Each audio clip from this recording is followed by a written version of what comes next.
It's episode 65 on the Digital Marketing Masters podcast. This is Yolanda Rose, and every week I bring you easy, actionable tips, content, and strategies to grow your business online almost immediately. I'm sounding a lot crisper today. I've just jumped into my new studio. I'm completely loving it. I'm a property investor at heart, and I've moved into one of my rental properties. And there's extra space here, so I get a whole room dedicated just to my studio. And that's pretty cool for me and for you as well, because I've got better quality audio on the Digital Marketing Masters podcast. Now, if you haven't said hello, please reach out to me. I'm on Facebook. It's Yolanda Rose again. I'm on Instagram, Yolanda Rose 7. I'm on LinkedIn, Yolanda Rose. I'm on Snapchat. I'm on TikTok, all with Yolanda Rose. And if you want to reach out to me on this podcast, if there's something that you want me to cover on this podcast, you can mail me. It's yolanda@yolandarose.com. And if you're a first time listener, please consider subscribing. Every Monday, we bring you a new episode of the Digital Marketing Masters podcast where we cover all things digital, everything that you need to know to grow your business online, all the latest tech, the latest technology, the latest tools that you need to really make an impact with your online business. Now, if you've been living under a rock and you haven't heard about coronavirus, it is taking the world by storm.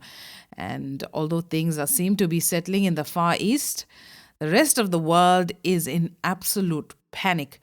While future developments are still unclear, as business owners, we need to take a proactive approach to disaster response right now. After all, with the markets being impacted, rates being cut, our businesses are really being put to a test right now. So, today on the show, we're going to talk about 10 ways you can increase your sales during the coronavirus lockdown. Now, no matter what products or service you offer or what industry you're in, your business will have financial ups and downs at some point. And as business owners, during this pandemic that we face now, the true test of being able to operate and adapt rapidly in an ever changing situation is right in front of us. And if you don't innovate, you die, and your business will not survive. Remember, it's important not to panic. Reach out for help. A lot of governments right now are providing relief in forms of funding and business loans to free up your overhead. So look at this as a way to weather the downturn and also position your business for greater profitability in the future, or look to change how you do business right now. Especially if you haven't really embraced online yet, this is your opportunity, and there is a light at the end of this tunnel. And it's coming, and we should prepare for it while still trying to survive in these difficult times. You need to differentiate your business from your competition. You need to do something different. Use this time to understand your biggest competitors. Things are a lot slower now, so take this time, understand who your competitors are, what they're doing, learn from their strengths, learn from their weaknesses. Use this opportunity to poll your customers and learn what their needs are in this given uncertain environment. Sales in business is secondary. Meeting your customers' needs need to be a priority, and customers' needs have changed during this lockdown.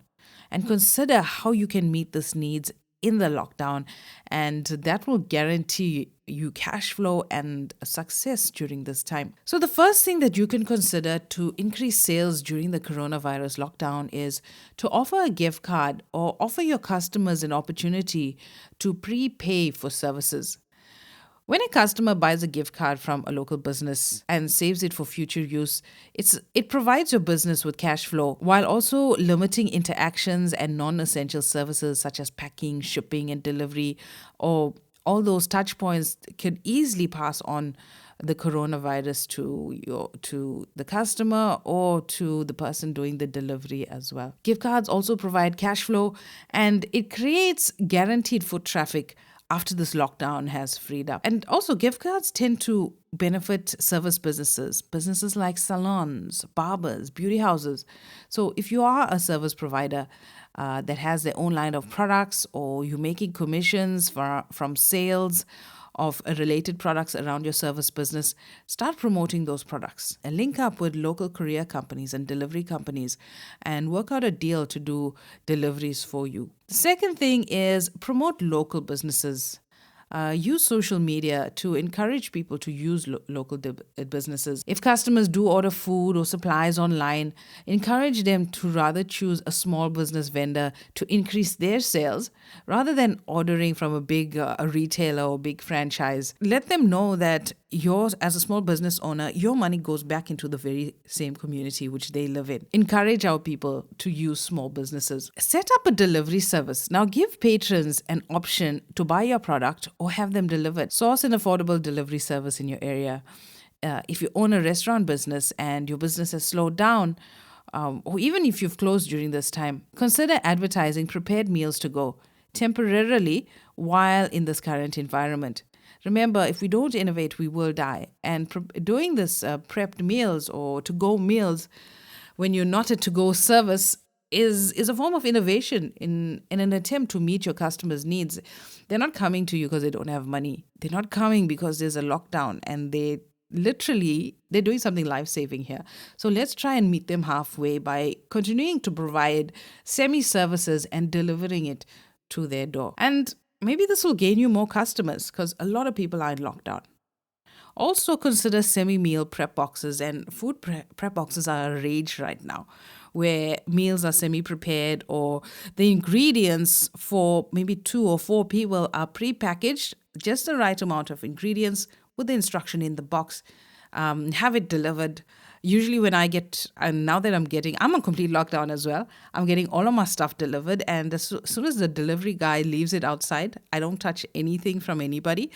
I disinfect it with my spray, let it dry for a couple of minutes, and then I bring it inside. I even open the boxes outside if I can, spray the contents inside, and then bring it inside. And you can give people that option. Another really cool way to innovate, and I find in the West this is not very popular. Maybe it's popular in your country. I know we have a wide listenership. But something that I found in the Middle East and in Eastern countries is the car hop service. Now, I have spent a good part of my adult life living in the Middle East and particularly Saudi Arabia. Now, I know you're thinking Saudi Arabia with the restrictions on women and stuff like that. Yes, there was restrictions. However, there was a lot of conveniences like ladies only banks, ladies only queues, ladies malls. So you had that sense of security of women only. And one of the greatest conveniences of my time in the Middle East was the car hop feature, where you could just park up in front of a store. A guy from the store, an employee from the store would come out. He'll take your order. He'll go inside, bring your goods, put it in your boot of the car, and you either pay cash. He'll give you change if you want change and you don't want to leave him a tip, or he'll come with a card machine and you just tap with your credit card or your debit card, and you're ready to go. And since I've had all of my kids overseas, that convenience for me was amazing. I didn't have to take the kids out of the car seats, pack their nappy bags, get their prams out of the car. I never had to do that kind of stuff. I could just park up in front. I could get my bread, milk, essentials for the week, and I was ready to go. Also, it's not just these convenience stores that offered the service. It was things like KFC, the fast food chains offering these kind of car hop services. So especially now in Western countries, I know a drive-through is not available everywhere, especially with the structures of some buildings. You're not really built for drive-through, but you can perform a car hop service where you can assign an employee, gear him up with PPE. I know there is a shortage of PPE. But let people buy their bread and milk and essentials. You don't have to shut down completely. And make it known on social media you are now offering this car hop services. People can come and park up in front of your store, do their order. You'll come out and deliver it to them, accept the payment. Tap and go is ideal to go on. Try not to collect cash during these times. So that was a great experience for me. I would love to see more of this, especially in my country, South Africa, with the security issues. I don't want to get out of the car. I certainly don't want to leave my kids in the car when I go as well. And you don't really have that family support system to drop your kids off somewhere while you get to do your shopping.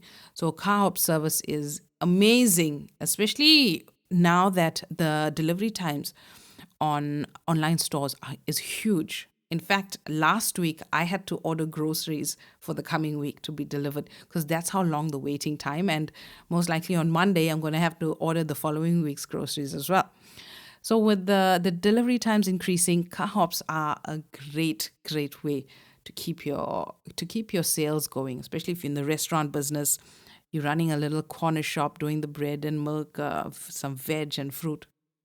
This is a great way to really pick up your sales, and you're far more competitive than the big guys, than the big retailers with the especially with the fruit and veg and essentials. So the first point is the e-commerce option. Now, a platform like Spotify, you can set up a Spotify store. It is really easy to use drag and drop solutions that integrate with Facebook. So you don't need a big tech team or even a developer here to help you with this. Obviously, if you're a big retail store with thousands of products, it's gonna take some time. But if you're a small business owner, you've just got maybe 10, 20, 30 products, you can sell them on Shopify. It will take you a couple of hours to set up a Shopify store. Shopify has their built-in credit card payment features, which is great. So it's just a one-stop shop with Shopify.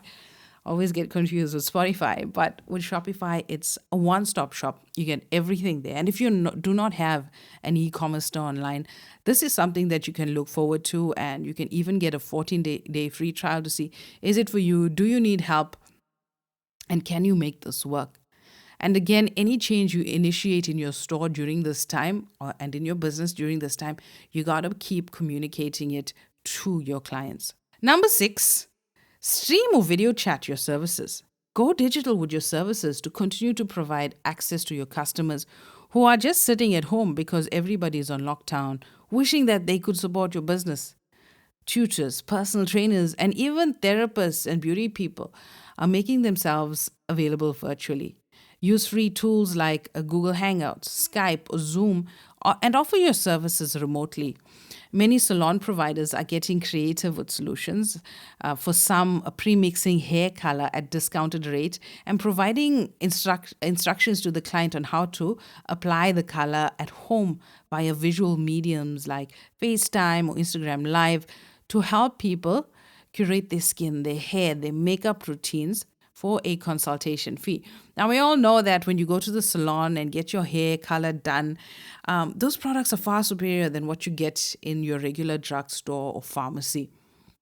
So consider these options, especially if you are a one-to-one business provider. The online platform is an easy transition for you. If you are in the service vertical that doesn't lend itself to live videos, consider starting a Vimeo channel that allows customers to pay for videos with commonly requested information. So Vimeo will use the paywall to give customers access to your content for a fee, and obviously there's a fee sharing option with Vimeo as well. So for instance, an accountant can post a video detailing how to start a tax return and share it to the email list. And then a member of the email list can click on the link, pay Vimeo, and get access to that video. A salon owner can post a video showing how to do in-home root touch-ups for customers that dye their hair. So you may not want to be able to charge as much as your regular service, but at least it helps with the cash flow in the meantime. Number 7, hold an online event. Now, for some merchants, the biggest pain point has come from cancelled events. While you might not be able to do a huge rock concert in your city, recognize that most consumers are craving entertainment while being quarantined at home. So this is where Facebook Live or Instagram Live has come in handy. If you had a store opening, a product launch, or an anniversary celebration planned, move it to one that has live streaming on social media channels. It's a great way to keep your customers engaged and also to build goodwill, as well as sell your products as well. So offer a special discount code for the first 100 people who stream your live event, or create an exclusive behind-the-scenes look at a new product to customers on your email list. Get creative on how you can make more customers feel invested in your brand and engage with your content from a distance. Number 8, try and use discount codes to your advantage. Now, it is a good time to entice long-term purchases with discounts. I used this tactic very well this past week in one of my businesses where I resell holiday accommodation from timeshares because I have quite a huge network. And this week I had to really bring my prices down because people are just not buying. They're not thinking about holidays, and you can't blame them. So, what I have done, I started projecting holidays 6 to 10 months down the line and offering people a payment plan. Obviously, if you take a payment plan, it's a more expensive option. But if you pay cash, you're getting a really good discount. So, I am supplementing my cash flow that way. So, if it aligns with your business model, encourage your customers to lock in a 1 year membership now at a cheaper rate. Gyms can offer a discount for members starting after the virus has passed. So, if you have a retail store, consider offering free or discounted shipping for online orders. Help other small businesses in your area by offering a 10% discount if a customer brings a recent receipt from another small merchant. So, work with your neighbors, not necessarily your competitors, but your supplementing services. For example, if you're a salon, link up with 2 or 3 beauty shops in your area to say, you know what, I'll give your customers a 10% discount. If you give my customers a 10% discount, they need to come with their receipts. Your folks need to come with my receipts. Let us help each other in these times. Number 9, always be communicating with customers at least, at very least once a day on every platform. Send out a message. If there's something new, what precautions are you taking in your business during this time? The situation is really evolving and it's happening very fast, and no one is quite sure what news each day will bring. So, customers can empathize with merchants facing a crisis as long as you communicate with them properly. Let your customers know if you're closing your doors, if you're changing your hours, what steps that you are taking to keep your employees and your work environment safe and clean. If your store is closing, notify your customers. There is nothing more annoying for a customer who is trying to be loyal and he comes to your door and you are closed and he did not know. So notify on your social media channels, through email, on your website. If your store is staying open, describe the steps that you are taking to mitigate the risk. So with this point, I want you to know it's important for you to know who your customers are.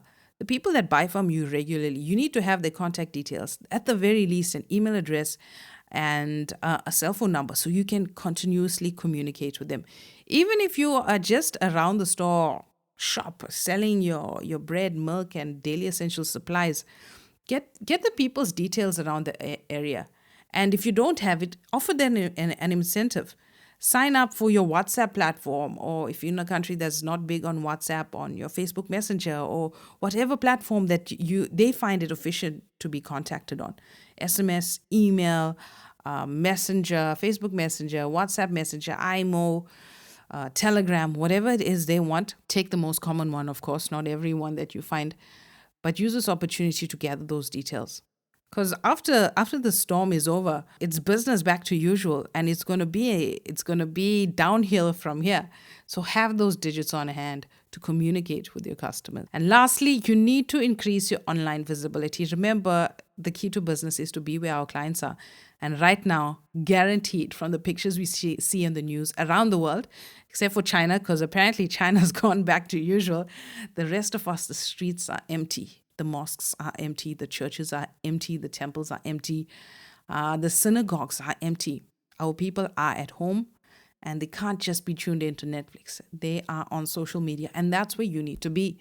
So, although your sales may be down, continue to be visible in your service area and build your brand during this crisis. And in our last episode of the podcast, in episode 64, we spoke about how you can build your brand during the corona crisis.